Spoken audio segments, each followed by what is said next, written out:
Si Krishna ay nagdala ng gatas. Itinala sa Bhakti Ratnarakara na minsan si Sri Sanatan Goswami ay nag-iisa sa gubat sa tabi ng Pavan Sarovara habang nagsasagawa ng kanyang bhajan sa isang liblib na lugar. Siya ay nag-aayuno, hindi kumakain o umiinom. Dahil ang Panginoon ay nasa loob ng lahat ng nilalang bilang kaluluwa ng lahat, nauunawaan niya ang lahat. Naisip niya, ang aking deboto ay nagugutom. Hindi ko ito kayang tiisin. Sa anyo ng isang batang pastol, Gopa, pumasok si Krishna sa gubat kung saan nananatili si Sanatan. Dala ang sangpalayok ng gatas, lumapit siya kay Sanatan at sinabi, "Baba, dinalhan kita ng gatas." Sinabi ni Sanatan, "Bakit mo ako dinalhan ng gatas? Hindi ka kasi kumakain ng maayos, kaya paano mo nalaman na hindi ako kumakain? Maraming gopang dumaan dito. Sinabi nila sa akin na hindi ka kumakain. Bakit hindi sila ang pumunta? Marami silang gawain sa bahay, kaya ako ang pinagdala nila." "Napakabata mo pa. Bakit ka nag-aabala ng ganito para sa akin?" Hindi ito abala, ama." Kinuha ni Sanatan ang palayok ng gatas at sinabi, "Umupo ka muna, iho. Uubusin ko ang gatas at ibabalik ko sa iyo ang palayok." "Hindi po, baba. Hindi ako maaring umupo sa tabi mo. Kailangan ko pang gatasan ng mga baka. Babalikan ko na lamang ang palayok bukas." Pagkasabi nito, naglaho ang bata at si Sri Sanatan ay natigilan. Naintindihan niya na ang lahat ng ito ay gawa ni Krishna. Napaluha siya habang iniinom ang gatas. Mula noon, siya ay kumain sa pamamagitan ng madukari o pagtanggap lamang ng kaunting pagkain mula sa iba't ibang residente ng Vrindavan. Kalaunan, nagtayo ang mga residente ng Vrindavan ng isang kutir para sa kanya upang doon siya manatili.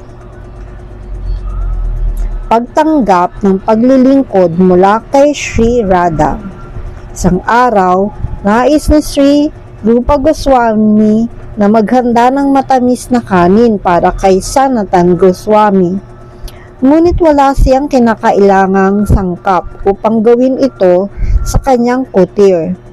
Sa panahong iyon, si Srimati Radha Thakurani na siyang tumutupad sa mga panloob na hangarin ng mga deboto ay nakakaunawa ng lahat. Kanya, sa anyo ng isang batang babaeng gopi, nagdala siya ng gatas, bigas at asukal kay Rupa Goswami at sinabi, Swamiji, dinalhan kita ng hilaw na't bigas. Pakitanggap ito." Pagkarinig sa mga salita ng batang babae, binuksan ni Sri Rupa Goswami ang pintuan ng kanyang kubo at tumingin sa labas.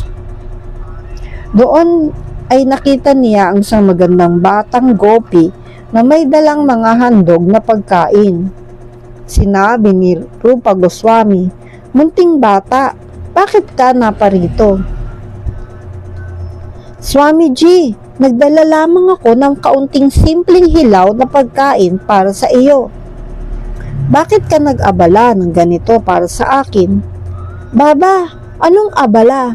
Naparito lamang ako upang magbigay ng munting paglilingkod sa isang banal na tao."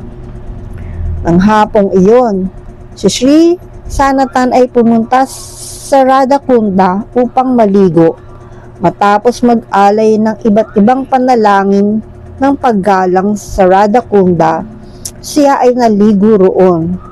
Sa oras na iyon, sa di kalayuan mula sa kunda, nakita niya ang ilang mga batang gopa at gopi.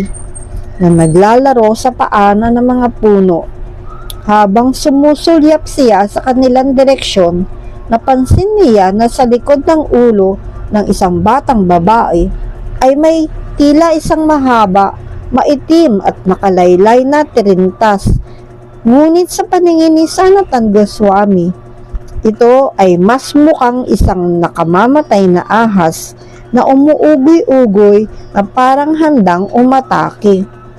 Kaya't sumigaw siya, "O batang babae, mag-ingat ka!